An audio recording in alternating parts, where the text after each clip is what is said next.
Time once again for the weekly Blue Jacket Report that comes to you every Tuesday afternoon at this time on the ride home. And we bring in, after an early morning flight back from Long Island, Dave Maetzold from the FanDuel Sports Network. And Mets, what a thrilling come-from-behind shootout win last night. Yeah, it really was. That first period, you thought, man, there's no way they're going to win this game. And I got a feeling they had a little talking to in the first intermission and came out in the second period and played much better. Got a shorthanded goal from Boone Jenner and still trailed at the end of two, but you just had the feeling that they had the game going that they wanted to have some success. And ultimately in the third period, thanks to a very generous call from the officials, they came out of there with a nice shootout win. And, you know, usually the Blue Jackets are on the other end of those calls. Isn't that true? And that's what happened earlier in the game. That one that they challenged for goaltender interference did not go their way. But then when it appeared as though the Islanders had won that game late in the third, they challenged that one. They look at it. They review the call on the ice, which was a waved off goal, obviously. And it actually held up. The call held up. So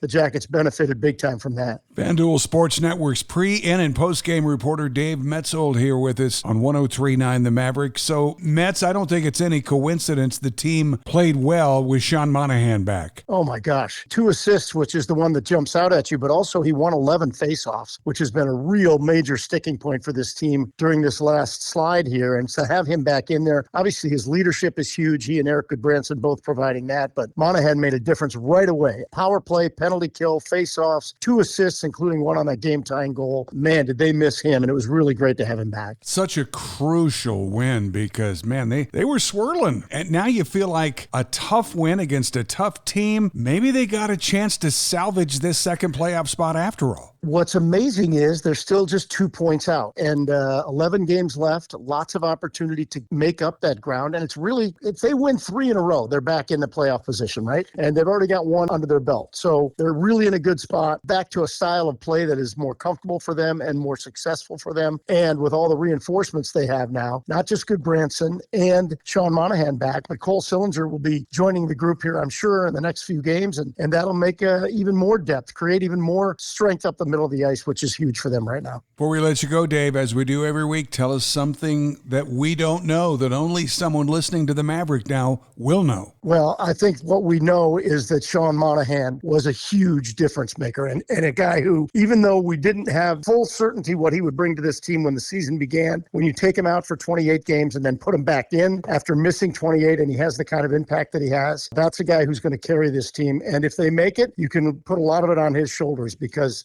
again, his leadership, his play on the ice, what he does in all situations has obviously made a difference for this team. You could see it last night. Thank you so much, Mets. Go Jackets. Let's see what happens. Friday night at home should be a good one.